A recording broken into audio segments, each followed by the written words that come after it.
Hi అండి. Market నుంచి చిన్న పొటాటోస్ అయితే తీసుకొచ్చారు. అయితే అవి కర్రీ వండుదామని చెప్పి స్టార్ట్ చేశానండి. అవి చూడడానికి దూరం నుంచి చూస్తే అవేమో ఏవో పక్షుల గుడ్లు ఉన్నట్లున్నాయి.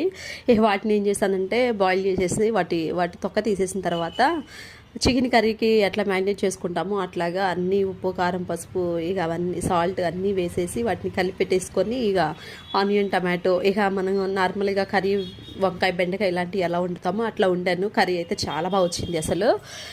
అవునండి, నేను ఇంతకుముందు వీడియోలో ఒక టాపిక్ అయితే మాట్లాడాను కదా, పిల్లలకి ప్రతిదీ పెట్టొద్దని ఏ మదరు చెప్పదండి. పిల్లలకి ఏదన్నా పడంది అంటే ఇప్పుడు సపోజ్ పిల్లలకి బాగా దగ్గర అవడానికి కారణం ఏంటి, చాక్లెట్స్ తినడం, ఎక్కువగా బిస్కెట్స్ తినడం, లాలీపాప్స్ తినడం, ఇలాంటివి ఐస్ క్రీమ్స్ ఇట్లాంటి వాళ్ళ వల్ల పిల్లలు బాగా జలుబుకి దగ్గుకి అటాక్ అవుతూ ఉంటారు. సో అలాంటివి ఏమైనా పెట్టినప్పుడు ఏదన్నా అన్హెల్దీ ఫుడ్ పెట్టినప్పుడు అట్లా రిజెక్ట్ చేస్తారు, కానీ అన్నీ పెట్టొద్దని చెప్పరు కదా.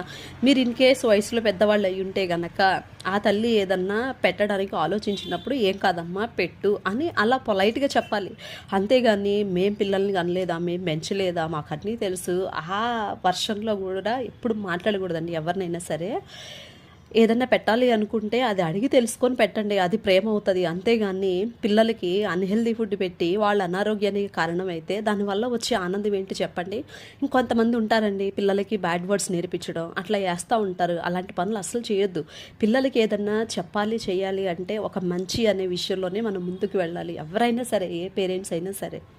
సో మదర్స్ని ఎప్పుడు కూడా డామినేట్ ఇప్పుడున్న జనరేషన్కి మదర్కి చాలా క్లారిటీ ఉంటుంది. ప్రతి ఒక్కరి చేతిలో స్మార్ట్ ఫోన్ ఉంది. సో పిల్లలకి ఏదైనా పెట్టాలి అంటే ప్రతి ఒక్క తల్లి ఏం చేస్తుందంటే గూగుల్లో కానీ యూట్యూబ్లో కానీ సెర్చ్ చేసి చూసి మరీ పెడుతున్నారు ఇప్పుడు. సో ప్రతి ఒక్క మదర్కి ఒక క్లారిటీ ఉంటుంది. ఏదైనా సరే మంచి వేలో వెళ్ళండి. పిల్లల్ని అంటే మీకే ఉన్నారా పిల్లలు మాకు లేరా అనే వర్షన్ అనేది నాకైతే అది ఖచ్చితంగా అసూయలాగే అనిపిస్తుంది.